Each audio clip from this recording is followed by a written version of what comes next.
ሰላም እንደምን ዋላችሁ። ኢንተርኔት እየሰራልን አይደለም። የኢንተርኔት ፓኬጅ ገዛው በ5 ብር። ነገር ግን ኢንተርኔት እየሰራ አይደለም። እንዴት አድርገን ነው የምናነባው? ትናንት ፈተና ነበረ፣ ተራዘመ። በእሑድ ቀን ፈተና እንፈተን ነበር፣ ተራዘመ።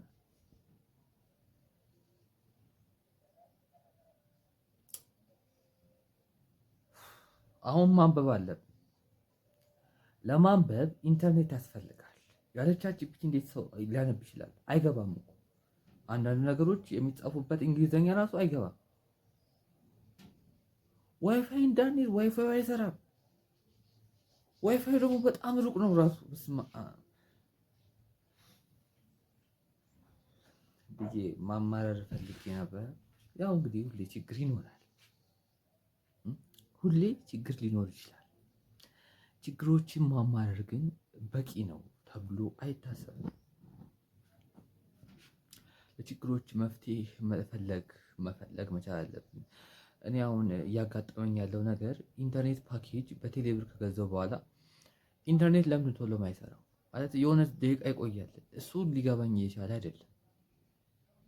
እና እናንተንም እንደዚህ ካጋጠማችሁ መፍትሄው ምንድን ነው?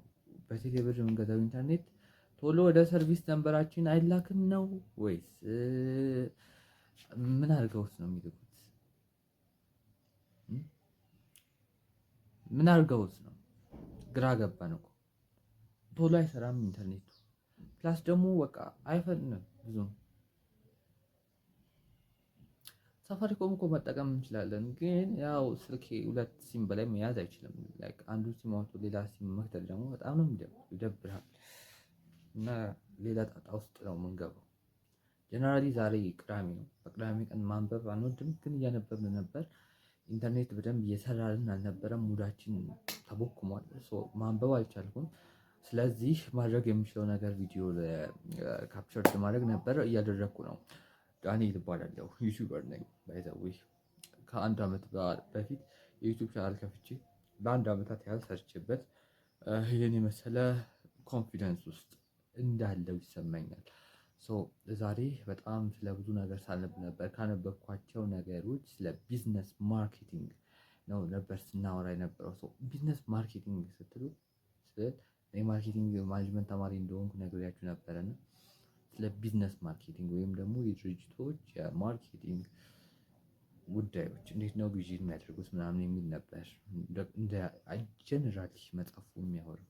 ግን ዛሬነቱ የባይንግ ቢሄቨር ኦፍ ቢዝነስ ማርኬቲንግ እንዴት ነው ውሳኔዎችን የሚወስኑት ቢዝነስ ማርኬተሮች ወይም ደግሞ ድርጅቶች እንዴት ነው እቃቸውን ለመግዛት የሚሄዱበት ስቴፖች ምንድን ነው? የሆነ ነገር ሲያስፈልጋቸው ማሟላት ያለባቸው ነገሮች ሲያስፈልጋቸው ምን አይነት መንገዶችን መጠቀም እንዳለባቸው የሚያሳይ ቻፕተር ነበር ጠዋት ከቨር ማድረግ የጀመርኩት። አሁን ደግሞ ሴግመንቴሽን፣ ታርጌቲንግ እና ፖዚሽኒንግ ለማንበብ እየሞከርኩ ነበር እና መሀል ላይ አንዳንድ ሀሳቦች ሊገቡኝ አልቻሉም። ትንሽ ግራ የሚያጋቡ ነበሩ እና እነሱን ለመረዳት የግድ አንዳንድ ቻት ጋር ማውራት የነበረብን ነገር ነበረ። ኢንተርኔት ፓኬጅ ገዝቼ በፍጹም ሊሰራልኝ አልቻለም እና እነዚህ አይነት ነገሮች ያጋጥሙናል ስናነብና እንዴት አድርገን ነው ኦፈንድ ማድረግ የምንችለው ማለት ማለፍ የምንችለው ይህንን ጊዜ ብለን ማሰብ ይኖርብናል። እና እንደዚህ አይነት አጋጣሚዎች አጋጥሞኝ ነው ትንሽ ስሜታዊ የሆንኩት እና ኢንተርኔት አይሰራም። ፕላስ ደግሞ ፈተናዎች እየበዙ ነው። የፋይናል ነው ይሄ እንግዲህ የመጨረሻው ፋይናል አይነት ነው። ከዚህ በኋላ አንድ ፋይናል ይቀራል እና የሁለተኛ ዓመት የሁለተኛ ሴሚስተር 4ኛ ዓመት ትምህርታችንን በዚህ እንጨርሳለን። 4ኛ ሴሚስተር ትምህርት በጣም ከባባድ ትምህርቶችን አይተን ነበር። ላይክ ስትራቴጂካል ማርኬቲንግ ሂውጅ እሱ ብቻውን ኮንሰፕቱ ብቻውን በደንብ ቢገባን ኦልሞስት በጣም ውጤታማ የምንሆንበት ትምህርት ነው። ከሁሉም ትምህርቶች በክብደትም ለመረዳትም በመክበድም ከስትራቴጂካል ማርኬቲንግ የበለጠ ትምህርት እስካሁን አላየሁም። ለእኔ እስካሁን በትምህርት ጉዞዬም ራሱ በጣም ከባድ ትምህርት ቢሆን ስትራቴጂካል ማርኬቲንግ ነውና ኢንፊልስ አድርጎ በጣም ይደክማል። ገባችኋ? በጣም ነው የሚከብደው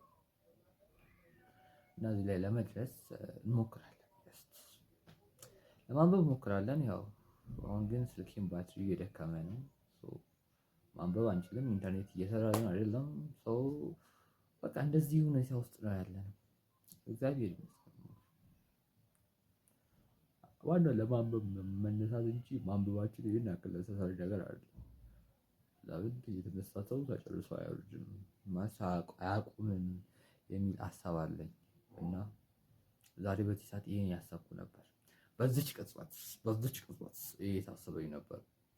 ኢንተርኔት ቢሰራ ታምነል ለመስራት እንሞክራለን። ታምነላችንን ከሰራን በኋላ ፐብሊሽድ እናደርገዋለን። ከዛ ወጥ ይሆናል።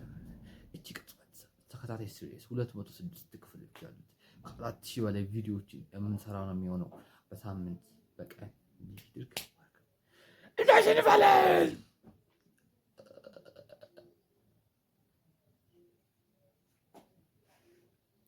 ብታወራው